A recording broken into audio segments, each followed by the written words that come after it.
I don't think I did anything at lunch today. I didn't record anything. Today was an awesome day.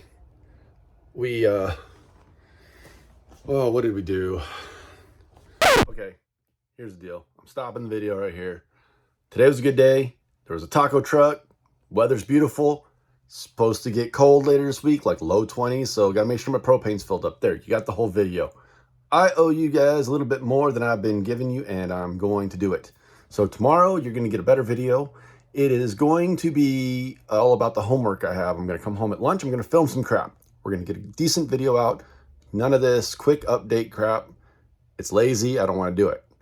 I want you guys to see the stuff I'm supposed to be doing for homework. So tomorrow we're making a video. We're shutting down power to the rig.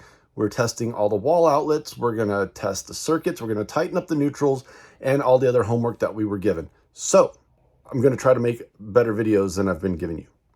That's my goal, is to not be lazy. Maybe some days I'll be lazy, but not tomorrow.